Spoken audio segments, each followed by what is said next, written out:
Olá, você que nos segue aqui no Política por Elas. A gente retoma a nossa série de entrevistas hoje com o Lúcio Flávio Vasconcelos, ele que é nosso colunista, acaba de chegar de Portugal, né, e já está aí mergulhado nos números das pesquisas. Então, topou essa conversa com a gente vai falar sobre a mais nova pesquisa Datafolha e trazer os números aqui, né, de cenário, de rejeição, enfim, analisar todo esse ambiente político eleitoral. Então, fica com a gente, roda a vinheta, que já já a gente está de volta.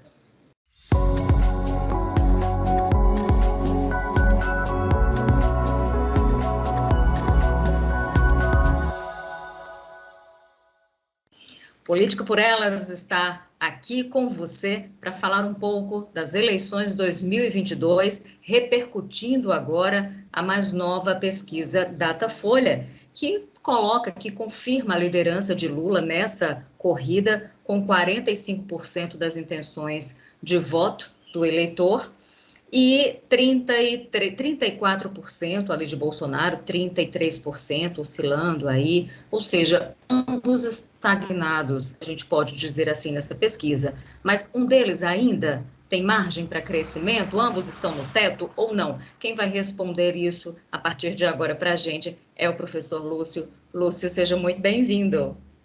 É uma honra, é um prazer estar aqui conversando com você, discutindo sobre esse momento tão importante, né, da nossa história. Eu diria que desde 89 é uma das eleições mais importantes do nosso país. Pois é, Lúcio. Então, eu trago já para o nosso seguidor, né, para o nosso leitor, esse número: Lula 45%, Bolsonaro fica ali com que 33%, antes tinha 34%, né? Ciro aparece cristalizado com 8%, a gente tem Tebet, a Simone Tebet com 5%, Soraya Tronic aparecendo com 2%, né? Então, a gente tem números que não estão tão diferentes da pesquisa passada. E nós estamos a menos de 20 dias das eleições. O que que isso significa na prática, Lúcio? Olha, em primeiro lugar, a pesquisa última do Datafolha foi feita, saiu na sexta-feira, né? Logo no calor, digamos, do início da campanha eleitoral, em televisão e rádio, né? E o que demonstra, e a série de pesquisas demonstram, e os institutos têm uma diferença de números, a gente pode até discutir o porquê disso, de metodologia, né, que eles têm, mas o que demonstra é justamente uma cristalização do processo político. É uma cristalização que vem aí, eu diria, de uns 3 meses, tá? Nessa polarização entre Bolsonaro e Lula. E aquela questão da terceira via, tal, que a gente pode discutir aqui, não viabilizou-se, né? Então, essa cristalização, a tendência, a não ser que haja um imponderável, né? Não dá para prever o imponderável. Nós tivemos a morte de Eduardo Campos, que alterou o quadro, né, eleitoral em 2014. Nós tivemos a facada em Bolsonaro em 2018, então isso alterou o quadro. Nós nunca saberemos o quanto alterou, mas que de fato alterou. Não tendo essa alteração, né, extremamente impactante, o que demonstra, as pesquisas demonstram que o eleitorado já está, devido a não ser poucos, né, indecisos ou aqueles que ainda apresentam a perspectiva de mudar de votos, mas está cristalizado realmente a disputa entre esses dois candidatos, Lula em primeiro lugar e Bolsonaro em segundo. Pois é, então, mas tem uma coisa que eu acho que chama bastante atenção, que é a seguinte: Lula me parece que chegou no teto, né? E tá encontrando uma certa resistência, uma certa dificuldade, Lúcio, para tentar, né, crescer diante de Bolsonaro, mas principalmente diante do antipetismo, que ainda é muito forte, tendo em vista os escândalos de corrupção. Então, existe um rescaldo muito grande de tudo isso. Então, muito embora exista o discurso de que o que o Lula vem trazendo, de que ele é inocente, né, porque teve todas as sentenças contra ele anuladas, Me parece que ainda existe muita resistência nesse sentido por parte do eleitorado. Então, Lula estaria, portanto, cristalizado, teria chegado no seu teto. Mas o mesmo não me parece ocorrer com Bolsonaro, né? Se a gente olhar a série histórica da Folha de São Paulo, que começou no início do ano, inclusive Lula chegou a um patamar de ter 50% de votos e Bolsonaro 30%, né? O Lula caiu, reduziu para 45% e Bolsonaro apresentou um crescimento lento, mas, porém, significativo, né? Pelas ações mesmo que foram feitas, que a gente pode detalhar aqui. Então, há um sentimento antilulista, há um sentimento antipetista muito arraigado, não é? Muito forte na nossa sociedade, e lembrando que Lula nunca venceu no primeiro turno. Lula, em 2002, foi para o segundo turno com o Geraldo Alckmin, que hoje é o Sim. seu vice. Em 2006, mesmo estando à frente de um governo que, em termos de popularidade, estava acentuada, mas foi chamuscado ali pelo escândalo do Mensalão, que foi em 2005, salvo engano, que surgiu, ele foi para um segundo turno, né? A Dilma disputou a eleição em 2010, ganhou no segundo turno, e também em 2014, em segundo turno. O que a gente percebe? Que desde que teve a redemocratização, desde que teve a primeira eleição em 1989, né, fora as duas eleições de Fernando Henrique Cardoso, 94 e 98, você sempre tem 2 turnos na eleição para o Brasil. Então, há um equilíbrio, né, da sociedade que parece-me vai se apresentar dessa vez, mais uma vez, né? O que invalida parte desse discurso, inclusive da mídia hegemônica, de que existe uma polarização e que a gente precisa acabar com essa polarização, né? A gente tem um modelo que leva a isso. Então, o fato de conseguirmos ir para um segundo turno, ou seja, de não resolvermos em primeiro turno, mostra que existe essa polarização, que ela não é de hoje, que ela faz parte desse sistema, né? E que, portanto, nós temos uma divisão política que me parece é resultado de uma divisão social. Nós temos uma polarização que é social, né? Exatamente. E quando a gente fala que existe uma polarização, inclusive, seja segmentos de direita ou de esquerda, né, ficam achando que é colocado o mesmo patamar. Não, a polarização não significa que os dois estão no mesmo patamar de extremismo. Não é isso, não é? A polarização é porque o Apesar eleitorado. de ser colocada assim. Exatamente, mas a gente não pode colocar, por exemplo, Lula num patamar de antidemocrático, né? Ele sempre atuou, né, dentro das 4 linhas da Constituição. E o Bolsonaro, ele sempre, nos discursos e na prática dele, tenta quebrar com isso. Agora, o eleitorado, ele é muito pragmático nesse sentido. Não há como você ter 3 candidaturas para presidente. Pode acontecer eleições para governador, eleição para prefeito, mas para presidente, que é aquela que mais chama a atenção do eleitor e da eleitora, ele sempre vai caminhar ao sentimento pró-Bolsonaro e ao sentimento antipetista, né? Existe o sentimento pró-Lula e anti-Bolsonaro. Então, essa polarização, ela se apresenta em todos os processos eleitorais. Dificilmente você chega a um processo eleitoral que exista 3 ou 4 candidatos no mesmo patamar. O que tem, às vezes, é um na frente e 2 ali brigando, não é, pela segunda posição.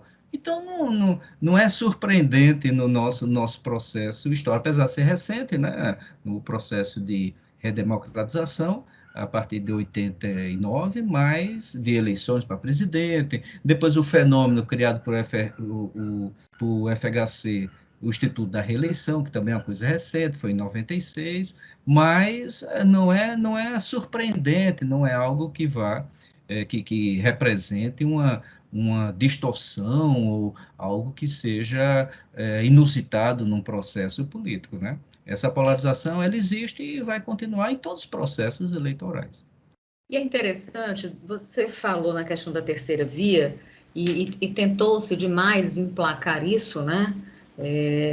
O Ciro Gomes vem tentando cavar isso, Simone Tebet, os demais, né? A Soraya também. E depois daquele debate, o primeiro debate da Band, a gente percebeu que ali houve, né, um crescimento, inclusive, de pesquisas no Google, né, nos sites de busca, com relação ao nome de outros participantes que não Bolsonaro, Lula, tal. Ciro teve bastante, a Simone Tebet, a própria Soraya Tronic. E chegaram a ventilar, olha, é possível que de repente a gente tenha um descolamento e eles consigam crescer um pouco mais. O que não se sustentou, né, reforçando, portanto, essa polarização entre Bolsonaro e Lula, o presidente Bolsonaro e o ex-presidente Lula. E aí você coloca também, o Lúcio, a questão do antipetismo e do antilulismo, né, que foram extremamente fortes e decisivos também em 2018, mas agora a gente tem também a figura do antibolsonarismo, né? E a ideia de uma frente ampla e do voto útil no sentido de não votar em outros candidatos, mas votar em Lula para que ele vença no primeiro turno, com o discurso de que é a democracia que está ameaçada e que, portanto, é preciso garantir a vitória da democracia ainda em primeiro turno. Essa tem sido, né, a colocação de boa parte da esquerda, mas também de pessoas centristas que geralmente estão ali com Ciro, ou que estariam com outro candidato ou candidata, mas que decidiram mudar de voto, né, para garantir que Bolsonaro não vença. E aí, quando a gente fala disso, desse anti-bolsonarismo, a gente vai para a pesquisa Datafolha e a gente percebe, a partir do índice de rejeição que a pesquisa nos traz, de que existe uma rejeição que é muito forte, por exemplo, a Jair Bolsonaro, ela está girando em torno de 53%, ou seja, dos entrevistados, 53% disseram que não votariam em Bolsonaro de jeito nenhum. Lula aparece em segundo, né, com 38% de rejeição, seguido por Ciro com 24%, Simone Tebet com 14%. Né? Então, a gente tem aí uma rejeição muito grande a Bolsonaro. Então, a gente tem também, portanto, o antibolsonarismo como personagem dessa eleição, né? Exatamente.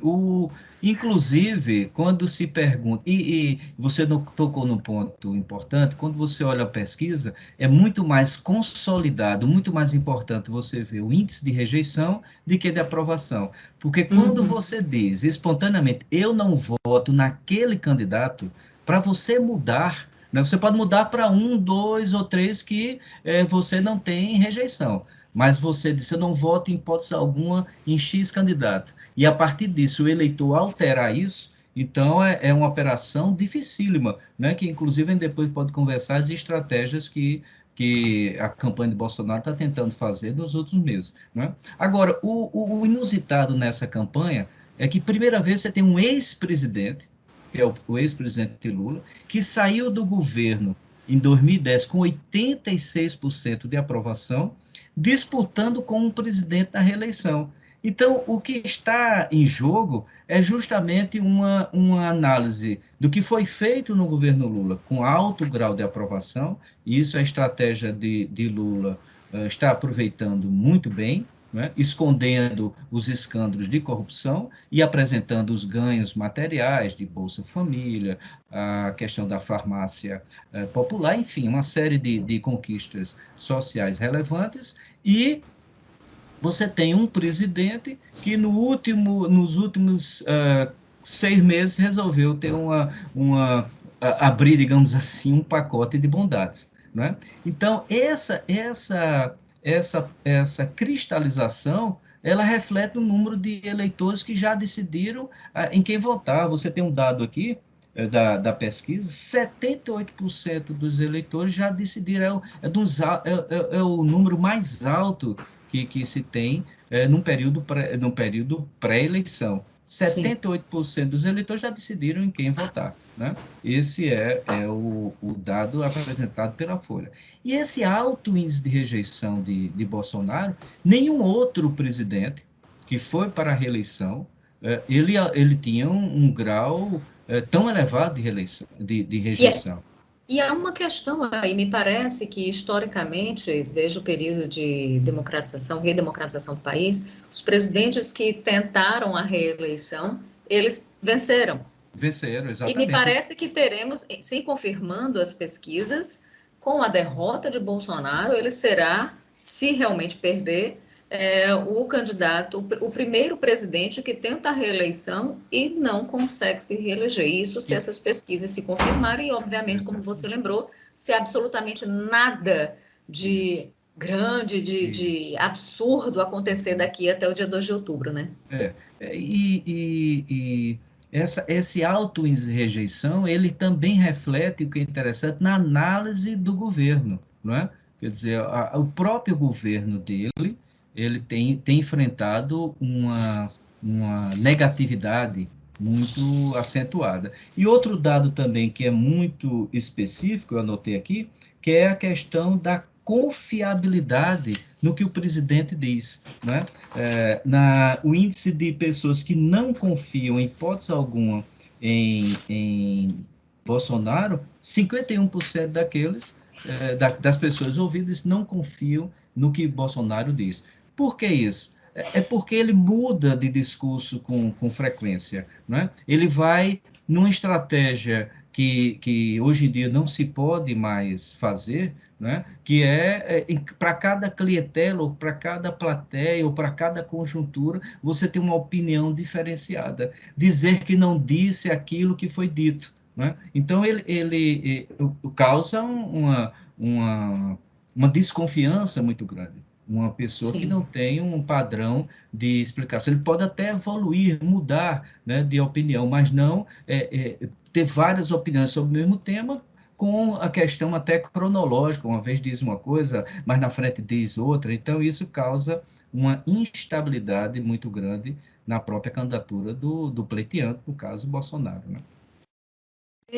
Lúcio, você traz uma questão, você falando aí sobre essas questões de estratégia, e a gente percebe que nos últimos dias Bolsonaro meio que sumiu, né, da campanha ali, aparece bastante a Michele Bolsonaro para tentar conseguir cavar votos no eleitorado feminino, que nitidamente é o mais frágil, né, para Jair Bolsonaro, é o ambiente mais arenoso, digamos assim, mais movediço para ele.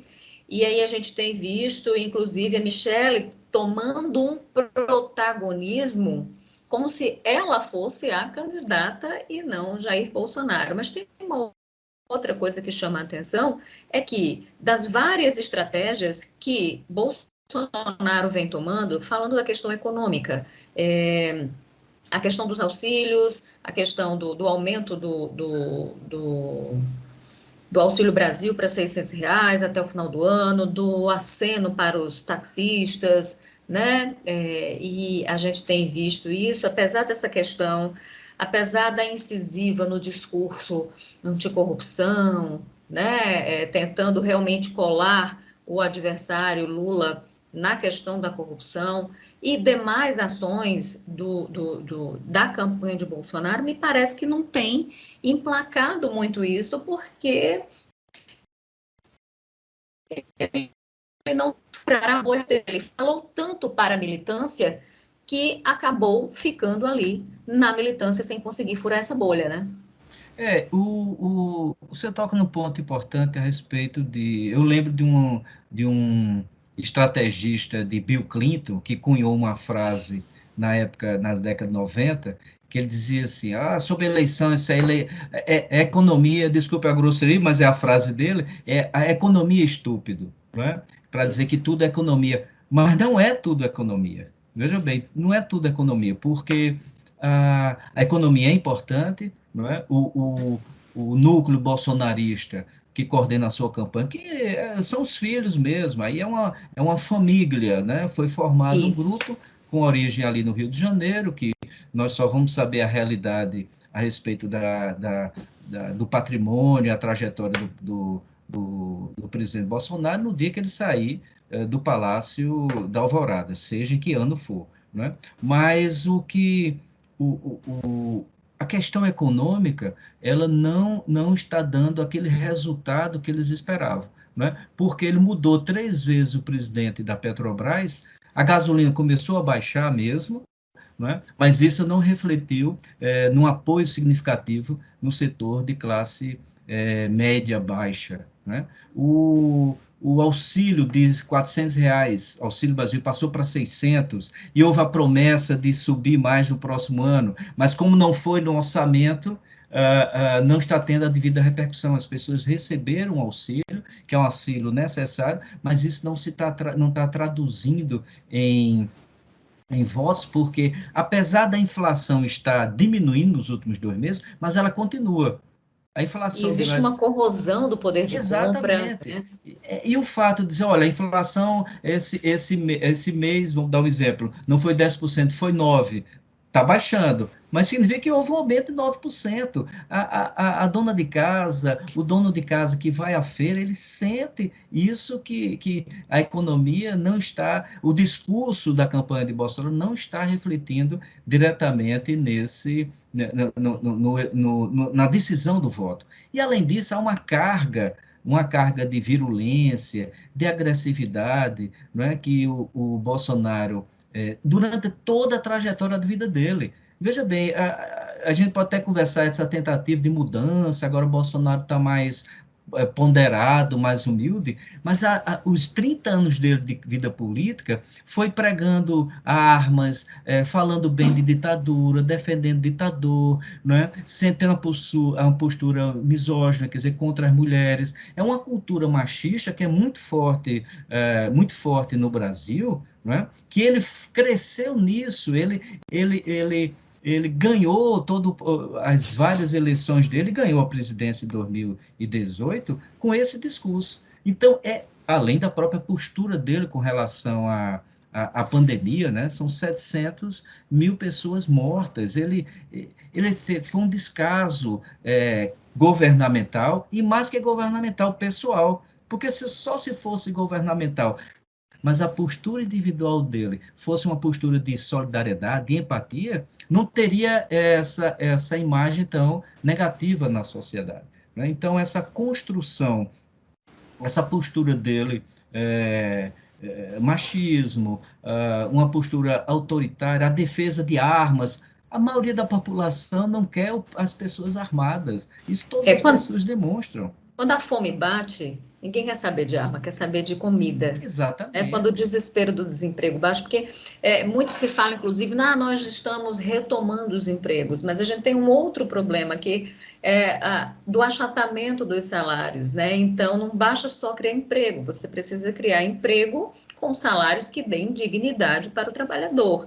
Então, fora isso, a gente tem um aumento da informalidade que é muito grande, né? E que isso acaba batendo na questão da previdência, né? Porque sem a formalidade, sem o emprego formal, você diminui a contribuição para a previdência e, obviamente, você aumenta o rombo.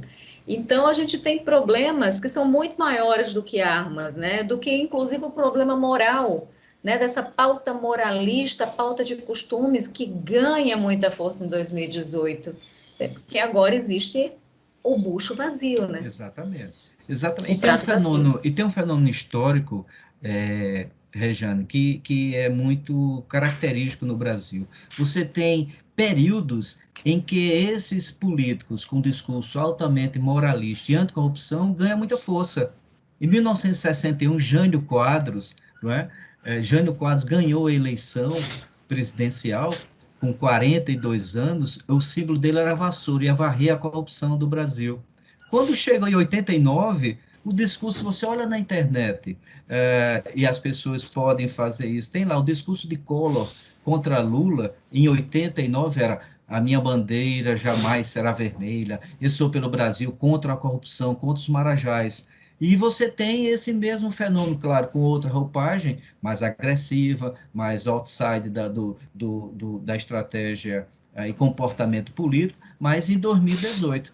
Então, há um ciclo, não é, de ações nesse tipo que sensibilizam uma geração de eleitores. que quer dizer, olha, eu não quero, como se Collor não tivesse sido da política, né, tivesse crescido dentro da, se o próprio Bolsonaro e sua família não tivesse há 30 anos vivendo exclusivamente da política, mas apresentam a imagem de outside, de ser fora disso. Mas só que não está colando mais.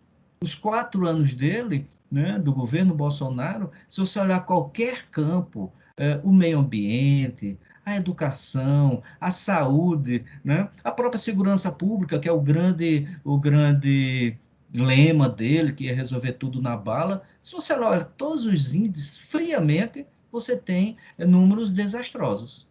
Mas, Lúcio, a gente tem uma questão muito grande, que foi muito forte em 2018 e ainda continua, que é a perda do debate racional, do debate fundamentado na verdade factual. Então, você tem a emoção como uma questão extremamente forte e decisiva, né? Então, a gente tem o discurso religioso, o fundamentalismo religioso que é muito forte. E isso vai para o início da nossa conversa, quando a gente diz Bolsonaro não chegou no teto. E Bolsonaro tem 33% das intenções de voto, um terço do eleitorado ainda disposto a votar em Bolsonaro. E se ele não chegou no teto, isso ainda pode crescer.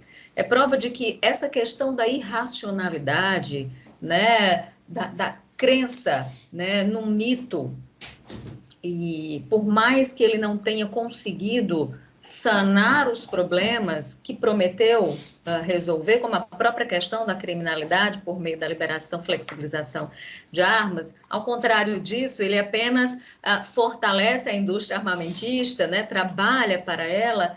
Então, me parece que isso ainda é muito forte, por mais que tenha se diluído um pouco de 2018 para cá.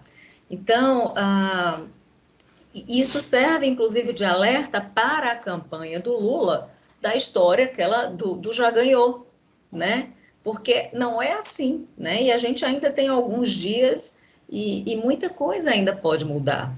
E indo para o segundo turno, não se confirmando uma vitória em primeiro turno, e que muita gente não acredita, exatamente pelo que a gente falou da cristalização também do Lula nesse processo, existe também uma possibilidade grande daquelas pessoas indecisas ou até daquelas pessoas que dizem, eu vou votar em fulano, mas que ainda alegam que podem mudar de voto.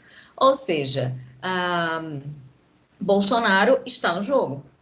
Está, e sem sombra de dúvida, não me causa surpresa se ele crescer um pouco mais, né? Eu fiquei surpreso que eu pensei que ia apresentar nessa pesquisa da Folha, do Datafolha, ele um crescimento, ele teve uma estagnação com um ponto para baixo, então está cristalizado ali. Mas é porque ele precisa criar fatos positivos. Né? O Lula chegou num patamar que, para ele crescer mais, é preciso que Bolsonaro erre mais. Né? Porque a política é como a guerra. Né? Vence quem erra menos. As estratégias todo mundo sabe, mas uma palavra uma palavra de grosseria, uma ação, como foi feito daquele deputado bolsonarista em São Paulo contra a Vera Magalhães, não é? Repetindo a mesma frase que Bolsonaro diz para jornalista, você é uma vergonha para o jornalismo, teve uma repercussão muito grande e isso, inclusive, impactou na eleição de São Paulo. Não é? Porque você tocou no ponto fundamental. Eleição é muito emoção. E a emoção é um reflexo do nosso inconsciente. Não é? E é uma questão muito forte, porque tanto bolsonaristas como lulistas, mais raízes, eles endeusam seus candidatos, respectivos candidatos. Né? É como se tudo que Lula dissesse fosse maravilhoso, ou que tudo que Bolsonaro fosse maravilhoso. Né? Isso é os núcleos mais radicais, digamos, dos dois segmentos. Agora, porque a eleição também é esse elemento inconsciente, né? É a busca do herói, é a busca do salvador, é aquele que vai nos redimir, né? O Bolsonaro ia redimir o país da corrupção, né? Lula é aquele que apresenta como que vai redimir da fome no Brasil. E o eleitor médio, ele quer saber quem de fato vai ter condições. reais práticas de fazer isso. Bolsonaro, com todo o desgaste que ele teve, mas está no patamar aí tá na competitividade e não se pode acreditar que, a não ser que cresça a candidatura de Lula, saia da estagnação, que não haverá um segundo turno. Diante do processo eleitoral que ocorreu de 89 para cá, né, e o próprio sentimento anti-Lula e antipetista que fez com que Lula fosse para o segundo turno em 2002, 2006, eu acredito que essa eleição também irá para o segundo turno e com um detalhe, é outra eleição, né? Segundo turno é um processo Zera extremamente tudo. zero e com a questão, se criar muita expectativa de que Lula vai ganhar ou pode ganhar no primeiro turno, isso dá um banho de água fria e teremos uma eleição extremamente emocional e emocionante, né? A última E um semana vale tudo, né? E não acaba vale sendo tudo, um vale tudo. Então, não vale de tudo. fato, é um processo completamente visceral quando a gente vai para o Uhum, segundo turno da campanha, uhum. né? Agora, teve um fato novo essa semana, que foi a adesão da Marina, na campanha presidencial de Lula, né? E aí você olha para a campanha presidencial, não a passada, mas a outra, né? A de 2014, Marina teve, se não me falha a memória, 12 milhões de votos, 14 milhões de votos, algo assim. E aí você vem para 2018, Marina teve uma queda abrupta para 1 milhão de votos, né? Então, assim, houve uma houve um ressecamento, digamos assim, né, da capacidade, da densidade eleitoral de Marina, o que muito se explica pela polarização, pelo cenário que vimos, né? A gente tinha muitos candidatos, mas dois acabaram ali tomando, né, o protagonismo e muito se explica. E acho que mais que isso, né, um, a gente tem um passado que não passa, né, que é um passado quase que não sai, escravocrata, né, e eu acho que isso também se mostra na nossa, na campanha de 2018, quando a gente tem toda sorte de preconceitos muito reforçada, muito à flor da pele, né, o racismo, o machismo, então eu acho que isso também entra nessa questão e acaba também diluindo os votos, tirando, na verdade, os votos de uma Marina e a gente vê essa desidratação dela que foi tamanha. Mas ainda assim, a Marina tem uma simbologia muito grande, né? Quando ela diz, eu acredito até que os eleitores de Marina já estavam conectados com a ideia de votar no Lula, por exemplo, e não no Bolsonaro.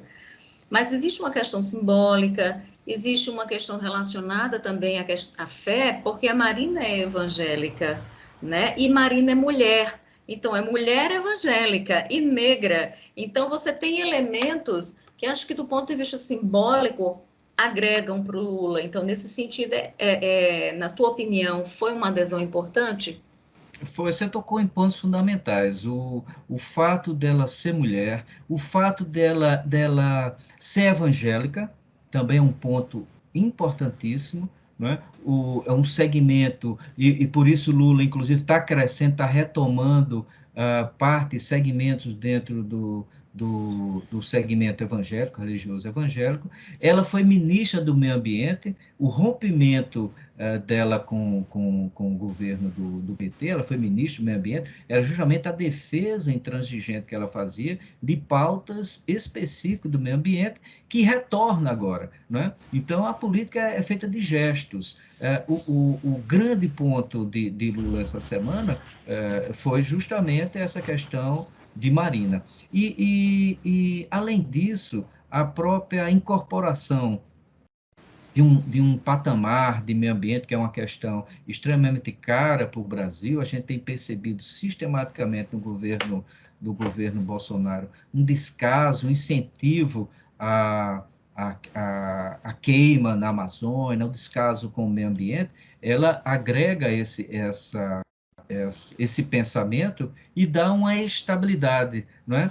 Dá uma estabilidade no sentido de que Alckmin também favoreceu, não é? O governo, o ex-presidente Lula, ele conseguiu agregar segmentos com Alckmin que Marina complementou com outro tipo de segmento que é extremamente importante para o processo eleitoral. E tem uma questão que você tocou, né, que é a nossa tradição escravista, de preconceito estrutural. A gente nunca pode esquecer, o Brasil foi o último país das Américas a acabar com a escravidão, 1888. Isso está muito consolidado ainda nosso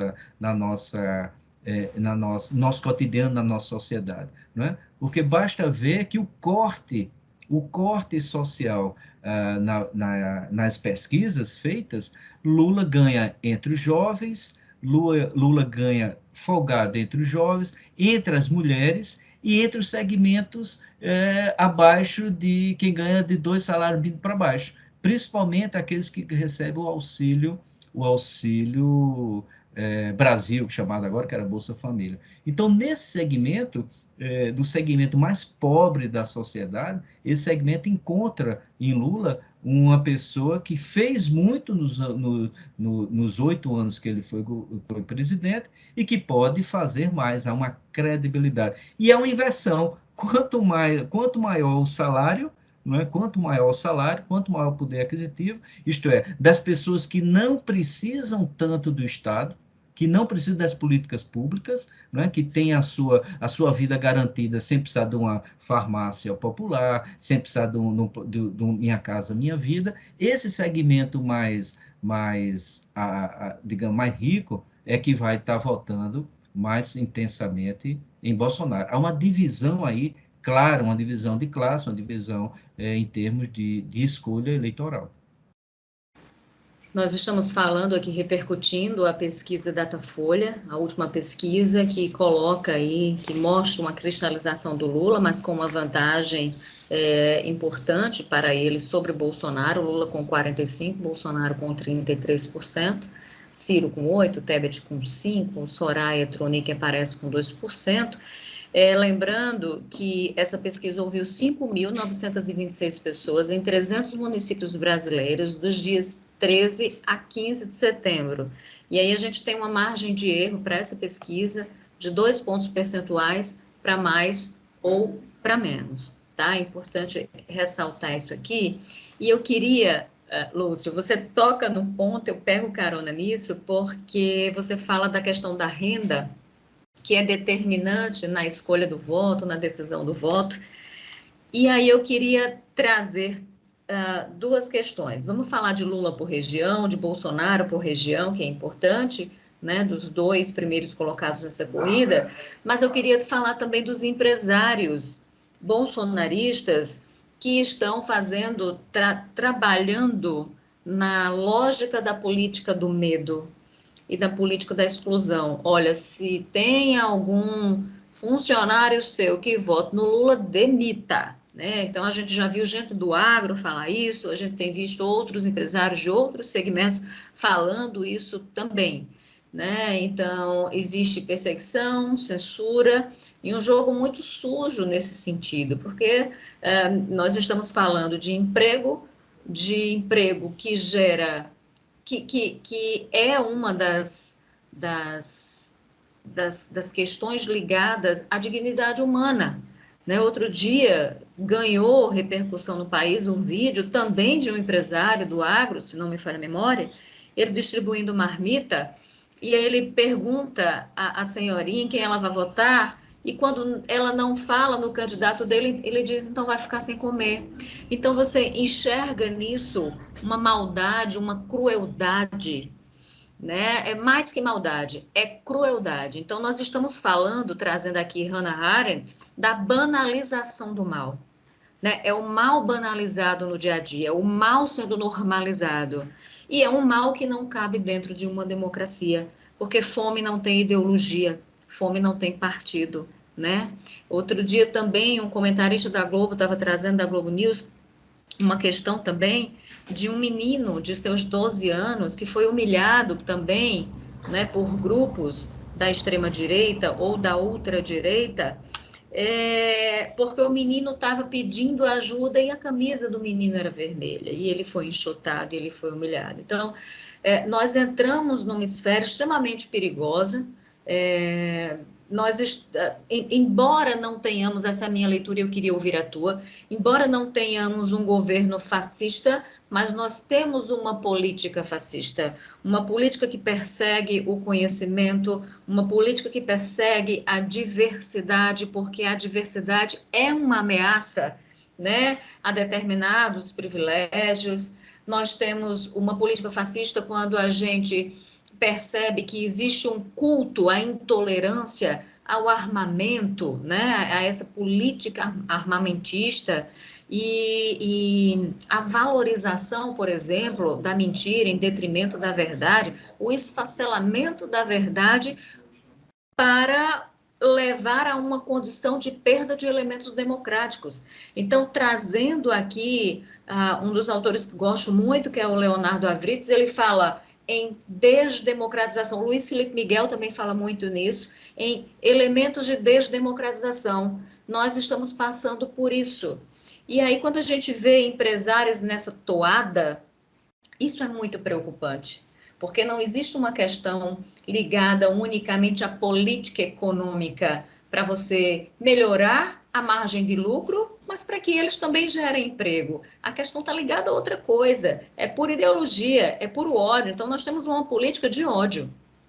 Muito consolidada. E é um fenômeno, Rejane, que vem se projetando internacionalmente. Né? Se você observar a democracia norte-americana, a ameaça que foi feita, né? O Donald Trump, que era referência para a família Bolsonaro, ah, perdeu a reeleição e insuflou as pessoas, inclusive, para atacar o símbolo maior que era o Capitólio. 5 pessoas morreram, mais de 100 policiais ficaram feridos. Se você observar a França, também a Le Pen, que é uma líder da extrema-direita, que ameaça frequentemente chegar ao poder. Né? Você tem em Portugal, eu acompanhei de perto, existe um partido chamado Chega, tinha um deputado federal, né, que na última eleição passou de o partido Chega para 12. Então, com um discurso de ódio contra os ciganos em Portugal. É uma coisa que está acontecendo na Espanha. Por quê? Porque tem uma coisa de fundo. A democracia liberal, da forma que nós conhecemos, representativa, né, que você elege o deputado, o senador, ele vai para lá, faz o que ele quer, esse modelo está se esgotando. Esse modelo, ele não corresponde mais. Esse modelo tem uns 100 anos, se a gente quiser. Esse modelo está falido, ele não se sustenta mais. Não é? Nós não confiamos no deputado que nós votamos porque nós não temos um mecanismo de controle. E o que é que ocorre? Você começa a surgir, como nos anos 20 e 30, não é? Como teve a grande crise do liberalismo. Você começa a surgir esse tipo de movimento, que é um fenômeno, volto a dizer, que está atingindo boa parte das democracias no mundo. E também uma falência do presidencialismo. O presidencialismo que foi inventado pelos norte-americanos em 1776, não existia no mundo. Foi inventado. Esse modelo também está frágil. Por quê? Porque não é um homem ou uma mulher que à frente da presidência vai conseguir resolver todos os problemas. Né? Então, esse modelo está falindo, e aí você tem esses grupos de ódio, grupos que fazem a política não para construir, mas para destruir um outro projeto. Não é para construir. Ora, o que é que o governo Bolsonaro apresentou? Ele apresentou uma destruição no meio ambiente, porque dizia que as ONGs defendiam muito o meio ambiente, que índio é preguiçoso, índio não trabalha. Não é? Então, é a lógica da destruição de um modelo dentro da racionalidade civilizatória. né? A E lógica da esse, divisão, né? É o exatamente, nós contra eles, né? exato, Que mostra bastante, é o traço essa é política a fascista. defesa da família como uma abstração, né? Porque o próprio Bolsonaro teve 4 famílias, nada contra, mas ele agora se apresenta como um modelo da De família família tradicional. patriarcal, É um tradicional. discurso que colou, né? É uma fake news que colou, porque nem é liberal, nem é conservador, nem é religioso. Então, mas conseguiu, a partir dessa trindade que não é santa, mas que é extremamente vil, conseguiu fazer, manipular mentes e corações, né? Porque aí ele sintetiza, veja bem, aí ele consegue sintetizar, não é, a raiva ao PT. A raiva, olha, o Os Lula não é ressentimentos todos, exatamente. né? Inclusive, isso tem a ver com o que você acaba de falar, porque você fala da crise desse modelo de democracia representativa, e aí a gente olha para uma democracia que não resolve o problema da saúde, não resolve o problema do bem-estar, né? As pessoas não têm uma qualidade de vida. As pessoas não têm acesso a uma boa educação. Quando a gente estratifica isso, quando a gente recorta e vai para as cidades menores, para as zonas rurais, o negócio muda de figura. Quando a gente fala de oportunidades de emprego para pessoas, e a gente também vai fazendo recorte por raça, e até mesmo por questões religiosas, pessoas que seguem determinadas religiões, por exemplo, elas têm oportunidades que outras que não seguem não têm. Então, a gente tem um Brasil que é extremamente diferente, um Brasil que é extremamente diverso e que a democracia não consegue chegar. E aí você tem uma crise muito grande, esse ressentimento do qual você fala, né, Lúcio? Exato. E aí o que acontece? A classe média, né, e a classe alta, ele se volta contra os segmentos pobres. Há um sentimento de antipobre, né? O Brasil tem essa coisa de um elevador social em que os empregados e empregadas que trabalham no prédio têm que andar no elevador social. Né? Eu não ficaria surpreso, Rejane, e seria bom que algum instituto sério no Brasil fizesse uma pesquisa perguntando o que é que o eleitor ou o cidadão achava se para voltar à escravidão. Eu tenho certeza que muitos, desde que tivesse anonimato, iam defender, né? Sim, Porque ia defender, porque nós temos ainda essa mentalidade, uma mentalidade de que pobre não pode andar de avião, né? Que uma empregada doméstica não pode frequentar a mesma escola de quem é de classe média, que porque o ele se negro sente não pode usar o mesmo exatamente, banheiro, né? Nós exatamente, temos é, é, exatamente. é, é uma sociedade extremamente marcada por esses preconceitos, que acredito, por isso que eu digo de um passado que quem fala muito isso é Arão, Daniel Arão Uhum, Reis, ele fala muito disso, né? Você, historiador, sabe mais que eu, uhum, exatamente desse passado que não passa nunca. Né? O Gessé de Souza fala da elite do atraso exatamente, né? Por isso a Casa Grande não quer ver a senzala aparecendo e uhum. tendo oportunidades. E as desigualdades, elas têm, de fato,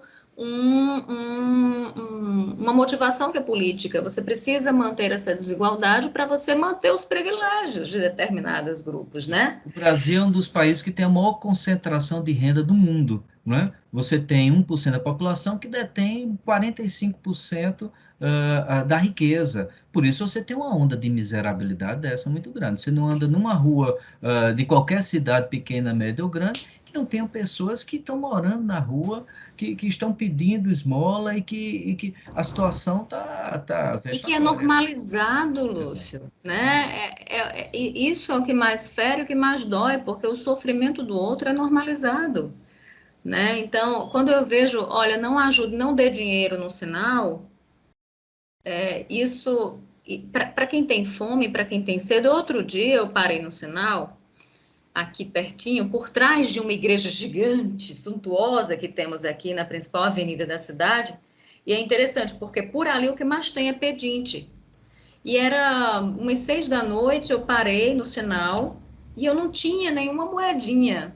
Mas aquela pessoa estava falando e todos os vidros lá fechados e eu me senti incomodada porque é como se ele estivesse falando para ninguém, ele estivesse sendo invisível. E eu queria que ele se sentisse visto.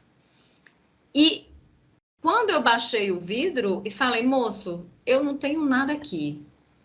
Mas o senhor está sempre por aqui? Ele fez, moça, eu estou sempre aqui nesse horário, mas não se preocupe de não ter nada, não.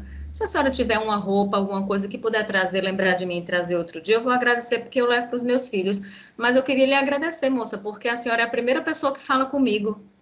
Ninguém fala comigo. Então, e aquilo me deu uma coisa ruim, ou seja, as pessoas estão invisibilizando as outras, virando a cara para esse sofrimento e isso não resolve. Então, isso é um país desumano. Esse realmente não é o país que eu quero. Não é essa a realidade que nós queremos, né? Agora, Lúcio, deixa eu te. Você falou sobre uma coisa muito bacana da democracia e eu anotei aqui. Você falou dessa crise da democracia representativa, a crise dessa democracia liberal da qual vivemos e tudo mais, e eu anotei aqui, é preciso democratizar a democracia, É, né? que é é um título, inclusive, de um livro de, de um grande pensador português, né?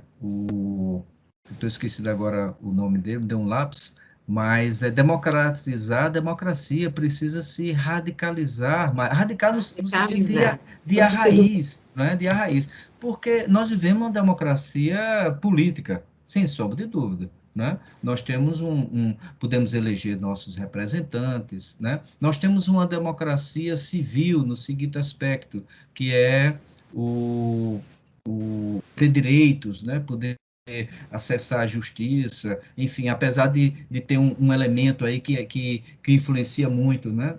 O grosso das pessoas que estão lá nos presídios são pobres, são pessoas sim, semi-analfabetas, que não têm condições de contratar um advogado, a existe isso. maioria negra, Exatamente. Pobre, negra, e que inclusive não teve nem a sua audiência de custódia ainda primeiro, né? Então você exatamente. tem esse fato. Agora, é preciso democratizar também É o a parte. Boaventura, é o Boaventura Souza Santos, Boaventura. exatamente, esqueci, a idade vai chegando. E é preciso democratizar o acesso à economia, não é? Você tem uma concentração de renda no Brasil tamanha que é necessário que haja uma desconcentração, uma taxação que é um tema tabu, né? Sim, Uma taxação em cima dos 5 mil brasileiros que detêm fortunas absurdas e que exato. investem em Miami, investem nos Estados Unidos, porque querem morar lá depois que Até passar o seu porque período. o acesso, né, o acesso econômico, ele também é fundamental para a questão cidadã, a questão da promoção da cidadania, né? Porque aí você, com condições econômicas, você tem acesso à educação, você tem acesso à saúde, você tem acesso à comida, né? Você tem acesso a lazer. Então, tem um relatório, ainda de 2004, o relatório da PNUD, que fala exatamente sobre essa questão que você traz, né? Fala em democracia cidadã, então, em democracia participativa. A democracia representativa está falida, a gente precisa de uma democracia participativa. E a questão econômica, ela passa por essa questão também, né? Passa, Por isso. exatamente. Exatamente. Agora, esse segmento mais radicalizado, que o Bolsonaro, o que a gente chama bolsonarismo, que é um fenômeno político recente, a gente não sabe se vai ter uma sobrevida muito grande, mas essa mentalidade, ela está dentro da sociedade de um determinado segmento. Né? Vem do integralismo dos anos 20 e 30, né? Que é o Sim, mesmo lema, o integralismo é Deus, Pátria e Família, né? Que é o sim. mesmo lema que foi incorporado.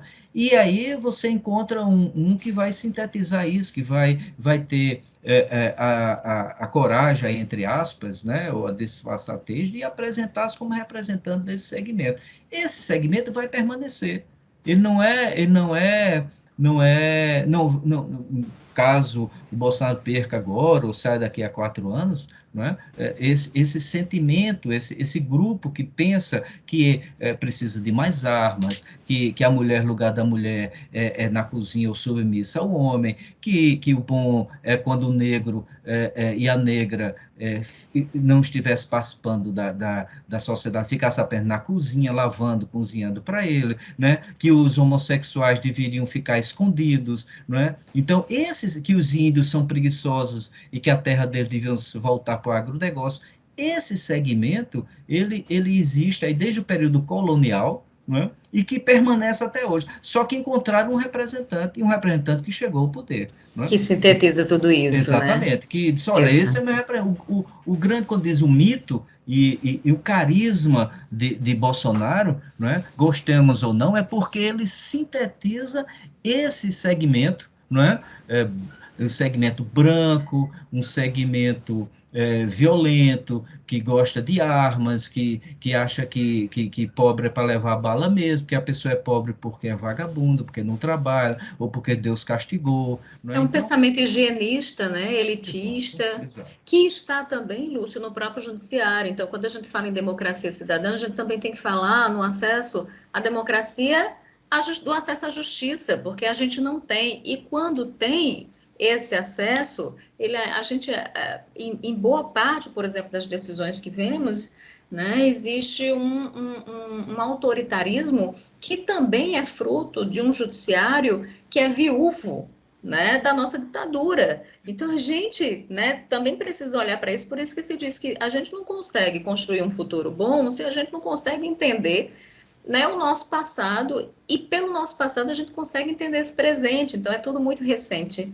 E a gente tem esses dias minha irmã Regina, também colunista do blog, Regina estava me mostrando um vídeo sobre uma reunião do Ministério Público, né, com falas extremamente transfóbicas, e todos ali concordando com aquilo que vinha sendo dito. Então, a gente tem, de fato, uma mentalidade atrasada, uma mentalidade elitista, uma mentalidade autoritária. E tudo aquilo que propõe mudança a isso é combatido. É isso É, que a gente está vendo hoje, né? exatamente. Ao mesmo tempo eu sou otimista, sabe? Porque o que nós conquistamos, não é, pós-ditadura, a nossa Constituição é uma Constituição extremamente forte, é uma Constituição cidadã, ela avançou muito com relação ao que existia pré-88, não é? Agora, é preciso avançar mais. A democracia, ela pressupõe processos de incorporação de segmentos, De né? De inclusão. respeito à diversidade, de Exato. compreensão de que o mundo, a sociedade é composta de diversas pessoas, diversos pensamentos, e que não se pode ter a riqueza exacerbada, ela é resultado de pobreza. Não, é uma lógica cruel, mas real. Quer dizer, só existe riqueza extrema porque existe pobreza extrema, não é? E Exato. que esse equilíbrio aqui deve ser buscado. Restabelecido. Exatamente. Exatamente. Essa pobreza que nós vivenciamos no Brasil, ela é intimamente ligada a uma concentração de riqueza. Só deixará É. de ter a pobreza quando deixar de ter uma concentração de riqueza exacerbada. Você trouxe uma questão agora da nossa Constituição, e aí tem uma autora que eu gosto muito, que eu li recentemente, chamada Camila Rocha, e ela escreveu um livro que, na verdade, é produto da tese de doutorado dela, chamado Mais Mises, Menos Marx, né? Então, ela ficou dentro, ela estudou durante alguns anos, né, dentro do Instituto Liberal, ela foi para dentro do Instituto Liberal, fez amigos lá, conversou, enfim, e ela trouxe um resultado maravilhoso nesse livro, desse estudo, e ela traz que a gente tem ela coloca a organização das direitas como um marco extremamente importante, né, dentro desse processo de ascensão do bolsonarismo, e ela coloca que a ideia que a gente tem hoje dentro do bolsonarismo,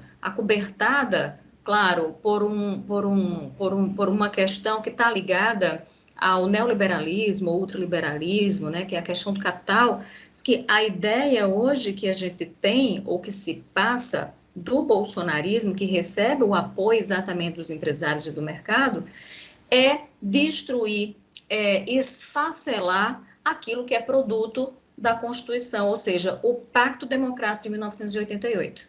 Né? Então, é você acabar com isso, porque é isso que a Constituição ela nos traz a questão do acesso aos direitos, das garantias e liberdades individuais e coletivas, né? Então, quando você faz do respeito à diversidade, também, né? A gente tem isso. E quando você coloca isso, automaticamente você está indo contra o neoconservadorismo, né? Porque se você fala em diversidade, você está ampliando e os segmentos, as políticas públicas que não deveriam ser ampliados porque deveriam servir a determinados grupos extremamente pequenos né? E que durante muito tempo muito poderosos e que começam a sentir a diluição desse poder quando a gente tem governos petistas ou que começam, que eu nem digo de esquerda, porque o PT ele deixou de ser esquerda para ser centro, né? E teve uma política econômica liberal, inclusive, né? Marcada, apesar de seus projetos sociais, economicamente a gente pode situar o PT dentro, né, de um partido de centro, e quando você faz isso, você acaba minando privilégios que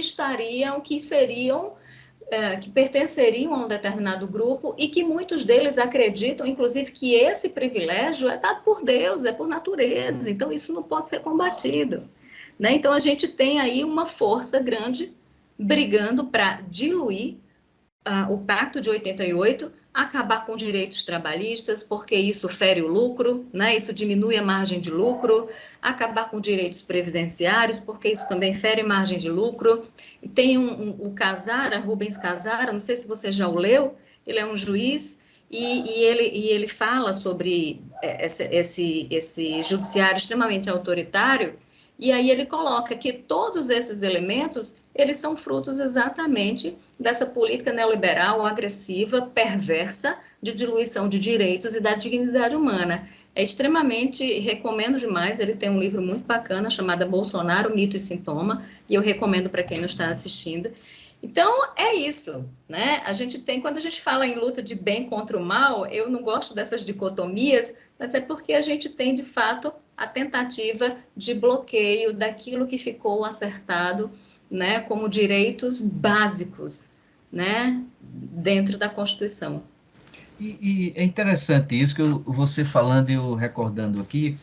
No século XIX, eu vou usar três exemplos rapidinho. No século XIX, e como o Brasil foi o último país das Américas a acabar com a escravidão, existia um debate de vários jornalistas, intelectuais, vinculados ao escravismo, diziam, olha, o Brasil não deve acabar com a escravidão, porque os escravos no Brasil vivem melhor do que os operários na Inglaterra, porque eles têm comida, eles têm onde dormir, não é? Quando ele adoece e os seus senhores dão remédio.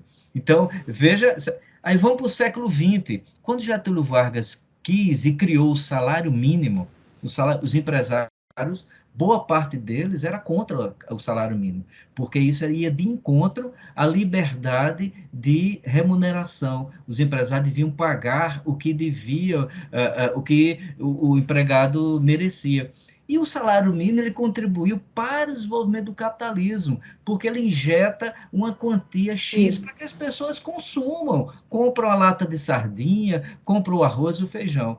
E o último exemplo, né, que eu gostaria de dizer é quando foi criado o 13º salário em 1962 por João Goulart, né, o famoso Jango, que era um grande fazendeiro e comunista, não tinha nada, era um grande pecuarista no Rio Grande do Sul, né? Mas ele e o governo dele percebeu que o 13º ia injetar uma quantidade de capital no comércio e as pessoas industriais, comerciantes iam ganhar dinheiro. Então, essa elite retrógrada, que não queria acabar com a escravidão, que não queria que tivesse salário mínimo, que não queria que tivesse o 13º e que passou a usufruir disso tudo, do salário mínimo do 13º, é a mesma que acha que o descanso semanal, que licença maternidade ou licença paternidade, isso é um absurdo, porque aí as pessoas não produzem tanto quanto devem produzir. Não é? É essa lógica que nós temos uma elite, a elite do atraso, que o Gessé cunhou muito bem, você nos lembrou, é essa elite arcaica, é uma elite escravocrata, a mentalidade é essa, não é? E que tem ódio a pobre, ódio a negro, ódio a índio, não é? Porque acha que esses deveriam ficar ainda sob o chicote, produzindo para eles, em troca dos 3 P's: pau, pano e pão. Perfeito. Isso resume bastante, né? Eu acho que retrata bastante aquilo que a gente vem dizendo, exatamente isso. Mas para voltar agora para. A É porque nossa faz tanto pesquisa. tempo que a gente não conversa, Pois a Lúcia é, estava em pois é. Portugal, e aí eu sempre amo conversar com o Lúcia. Eu tenho Agradeço. certeza que você que está assistindo também está amando essa conversa. E aí, só para a gente voltar, para a gente não perder esse fio da meada, né, e para a gente concluir nosso papo, Lúcia, eu só queria falar da pesquisa Datafolha, trazendo um retrato, né? A gente começou inicialmente falando sobre a intenção de voto. Na pesquisa estimulada, Lula aparece com 45% das intenções de voto, Bolsonaro aparece com 33%, né? Então, Lula estagna, fica ali, né? Chegou no teto, ao que parece. Bolsonaro cai 1%, mas também, pelo que a gente vê cristalizado, e o Lúcio vem mostrando para a gente ao longo da conversa que isso ainda pode mudar. Mas aí eu queria mostrar, Lúcio, essa pesquisa por região. A gente tendo na região sudeste, o Lula aparece com 43, o Bolsonaro com 34. Me parece que na região sudeste foi onde Bolsonaro conseguiu crescer e reduzir. Na verdade, o Lula caiu, né? O Bolsonaro cresce e consegue reduzir essa distância que está em 10 pontos percentuais, né? E aí a gente tem, e eu acho que isso pode ser preocupante, aí eu vou querer te ouvir. No sul, a gente tem, na pesquisa estimulada, o Lula aparecendo com 34 e o Bolsonaro com 42%, né? Ou seja, fazendo uma certa diferença aí na região sul, né? Bolsonaro ganhando, abrindo uma margem aí de 5 pontos percentuais em relação à última pesquisa. Aí a gente tem no Nordeste. Aí a diferença entre um e outro, entre Lula e ele, é gritante, porque Lula aparece com 59 pontos e ele com 22. Então a gente tem uma diferença em relação à última pesquisa de 4 pontos percentuais. No Centro-Oeste, o Bolsonaro aparece com 40, Lula com 38, portanto, tecnicamente empatados, né? Mas lá a margem de erro da pesquisa é de 7 pontos percentuais, né? E de acordo com a última pesquisa. Então, só me retratando aqui, na verdade, a margem de erro no Nordeste é de 4 pontos percentuais, no Sul a margem de erro é de 5 pontos, no Sudeste de 2 pontos percentuais. Aí a gente vai para o Norte, também ambos aparecendo tecnicamente empatados, com uma leve vantagem do Lula, que aparece com 41 e Bolsonaro com 40, né? Margem de erro no Norte, 6 pontos percentuais. Então, é aquilo que a gente falou bem no início: não tem jogo ganho para Lula, Bolsonaro ainda pode crescer, o que mostra para você essa pesquisa por região. Ele, de maneira rápida, você tem, em primeiro lugar, o sul do Brasil, né? É o sul em que há um preconceito racial, étnico muito forte, né? Você tem movimentos neonazistas muito intensos no sul, né? Na época, só para um dado significativo, né? Na época da Segunda Guerra Mundial, de 39 a 45, você tinha o segundo maior concentração de membros do partido nazista estava no sul do Brasil. Você tinha o partido nazista na Alemanha, a maior quantidade, em virtude de uma imigração, né, muito intensa de alemães para aquela região. E apesar de o primeiro governo petista ter sido do Rio Grande do Sul, né, mas o sentimento antipetista é muito forte e um preconceito. Se tem uma região sem cair num preconceito com uma região, tá? Mas se tem uma região em que os números de preconceito racial, étnico, são mais elevados, é o Rio Grande do Sul, inclusive com vários movimentos, de vez em quando, separatismo e tal, não é? Então, isso é sintomático na região sul, porque Bolsonaro, na outra eleição, teve uma votação estupenda lá. Com Eu acho que relação... eu acho, Lúcio, rapidamente, que Lula não tem palanque, né, em Santa Catarina, Não ou tem, ou existe, não, não existe, né, não tem no Rio Grande força, do Sul. isso, não tem uma capilaridade, digamos assim, em termos de partido. Agora, com Sim. relação ao Sudeste, é significativo. Pela primeira vez em São Paulo, o PT sempre perdeu o PSDB em São Paulo. Não é? Pela primeira vez, nesses últimos 30 anos, Lula, a primeira vez foi candidato a 1980, salvo engano, a governador de São Paulo. Não é? E perdeu feio em 1980. O PT nunca ganhou lá. E pela primeira vez você tem o PT na frente. Segundo a pesquisa, o Haddad está disparado, acho 12 ou 14, não lembro bem, a porcentagem de votos na frente do segundo colocado.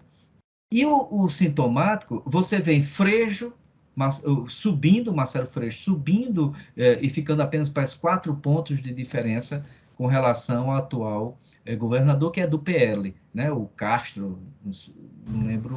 Haddad está com 36, Isso, Tarcísio está com 36. 22, Rodrigo com Isso, 19. 14 pontos na frente do segundo colocado.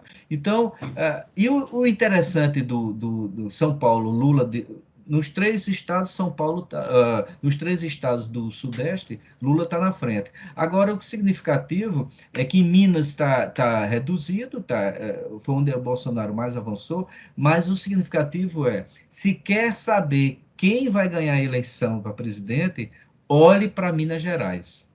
Minas Gerais é a síntese do Brasil. Minas Gerais tem áreas desenvolvidas como São Paulo, Minas Gerais tem áreas paupérrimas como a região Nordeste, e todos os presidentes que ganharam a eleição de 89 até 2018 ganharam em Minas Gerais. Então, E Minas... é onde a vantagem de Lula diminuiu. Exatamente. É isso que está acendendo um alerta, né, no comitê, no grupo eleitoral de Lula. E com relação ao Nordeste, aí você tem aí primeiro, as ações que Lula fez no Nordeste com a transposição, que foi prometido desde Dom Pedro II, a transposição do Rio São Francisco, quando teve a grande seca de 1870, não é? O Dom Pedro II mandou o genro dele, o Conde D, fazer uma pesquisa e como resolver o problema da seca. Uma das medidas era a transposição do Rio São Francisco e importar camelos do Egito, mas nenhuma coisa nem outra foi feita pelo sábio e o imperador, né, que se dizia que era um intelectual, o imperador Dom Pedro II. E Lula trouxe isso. Foi o único que realmente conseguiu estabelecer essa questão. Então, a transposição e a questão do auxílio do Bolsa Família, não é? Que Sim. é considerado pela ONU, que não é um órgão comunista, como o maior programa do mundo de distribuição de renda. Nós tínhamos, quem é de 30 anos, jovem, não vai lembrar, não vai saber, não vai lembrar, vai saber se ler. Mas você tinha secas periódicas, tinha frente de emergência e pessoas morrendo de fome, invadindo as feiras para pegar comida. Né? Pessoas dignas, porque eram pequenos proprietários, mas enfrentando a fome, eles atacavam os supermercados. Eu vi várias reportagens sobre isso, acompanhei, né? Informais à frente da emergência, que as pessoas iam capinar a areia, porque não tinha capim, e ganhava, depois acabava. O Bolsa Família quebrou com isso, porque criou uma renda permanente, que não é coisa de comunista ter renda, não, do governo, não. O Keynes, o Lord Keynes, que é um grande economista inglês liberal, disse, olha, é necessário fazer o keynesianismo, apresenta grandes obras públicas e ação do governo para poder gerar renda, porque o cara, quando Claro. recebe o Bolsa Família, ele vai comprar uma sandália japonesa, ele vai comprar uma lata de sardinha, ele compra feijão, dinamiza a Que é a economia. história Que é a história das políticas anticíclicas, que a gente Exatamente. viu aí, né, sendo tomadas, por exemplo, pelos Estados Unidos, no pior da pandemia. O governo Trump, apesar de tudo, foi lá, né, injetou dinheiro na economia exatamente para poder alimentar o consumo, o que aqui se demorou muito para ser feito. Para fazer, É, exatamente. Então você tem no Nordeste, além desse passado recente, muito vivo no eleitorado, você tem um rol de governadores que apoiam Lula. E isso tem uma força significativa, né? As candidaturas que são pró-Bolsonaro no Nordeste, elas existem, são fortes, mas não são decisivas, né? Você tem aqui e acolá candidaturas que estão capilarizadas para pró-Bolsonaro, mas você não tem forças importantes, significativas nesse sentido. Então, somando isso, você tem na região Nordeste, lembre-se que em Haddad o Nordeste deu uma votação estupenda ao candidato Haddad, que era totalmente desconhecido, né? Passou a ser o candidato de Lula, né? E ele ganhou no Nordeste. Então, essa característica do Sul, né? E esse elemento no Nordeste faz com que as políticas públicas de Lula, ainda muito viva na memória, faz com que ele tenha esse desempenho significativo. No Centro-Oeste você tem o agronegócio, né? No Centro-Oeste você tem aí a força do agronegócio que é preciso esclarecer, depois analisar, porque eu não tenho ainda muito claro por que o agronegócio é tão entusiasmado com o Bolsonaro, porque no período dos governos do PT, de Lula e Dilma, o agronegócio cresceu enormemente. O agronegócio teve. Lula não fez nenhuma campanha, nenhum gesto contra o agronegócio, ao contrário, né? Você tem aí uma política do BNDES e outras políticas governamentais que favoreceram a que o agronegócio se consolidasse. É importante, traz dividendos para o Brasil, e não há, talvez seja por uma questão comportamental, alguma coisa, o ódio de classe que existe, né? Mas em termos reais, concretos, objetivos, o governo Lula favoreceu, aliás, favoreceu o empresariado como um todo, né? Você não tem empresários que digam que durante o governo Lula, os governos do PT, até 2013, 2014, você não tem aí empresários que saíram prejudicados, a não ser os empresários de arma. Esses, com certeza, que queriam vender arma, se sentiram um pouco prejudicados com o Estatuto do Desarmamento. Fora isso, os empresários lucraram enormemente durante o governo petista. é isso, a gente já vai com 1 hora e 16 minutos de entrevista. Passa rápido. Então, vamos marcar outro papo para que a gente possa falar sobre isso também, porque eu também tenho essa curiosidade. E eu acho que acho que vale a pena a gente procurar entender esse cenário. Mas desde já eu queria te agradecer demais, Lúcio, pelo bate-papo, pela tua análise, pela tua disponibilidade e atenção e por sempre estar contribuindo e tornando o Política por Elas um blog gostoso de acessar, de ler, porque tem pautas extremamente importantes e a gente fica muito feliz e você é parte disso e eu te agradeço demais. Obrigada pelo papo e até a próxima entrevista. Eu que agradeço a oportunidade, dizer que é uma satisfação poder participar do blog, que é um diferencial, não é? Pelas suas matérias, pelas matérias, os demais colunistas que aparecem, e ter esse bate-papo com você. Fazia tempo, né, que a gente não tinha uma conversa assim, tete a tete, e Muito que a boa. gente possa ter outras. Eu estarei sempre disponível, que é muito bacana. Democracia se faz assim, né, com debate, com discussões, com análise, para que a gente possa melhorar o Brasil. Melhorando o Brasil, a gente melhora a todos nós. É isso aí. E nosso leitor e também o internauta que nos acompanha aqui no canal, aguardem, porque no dia da eleição já acertei com o Lúcio para a gente começar também nossas análises da eleição a partir das 4 da tarde. Exatamente. Então, vai ter muita coisa boa, muita análise boa. Lúcio, obrigada, um beijo grande e até a próxima. Obrigado, até a próxima. Um forte abraço. Outro, um beijo grande para você e fica sempre com a gente. Acompanha o Política por Elas no politicaporelas.tv.br. Segue a gente no Instagram, o @Política por Elas, e também acompanha, acompanhe, curta e compartilhe essa entrevista e as outras que estão no nosso canal no YouTube para fazer essa pauta render, bombar, porque quanto mais informação, boa informação chegar às pessoas, melhor, para a gente combater essa onda de desinformação que tem por aí. Beijo grande e até a próxima.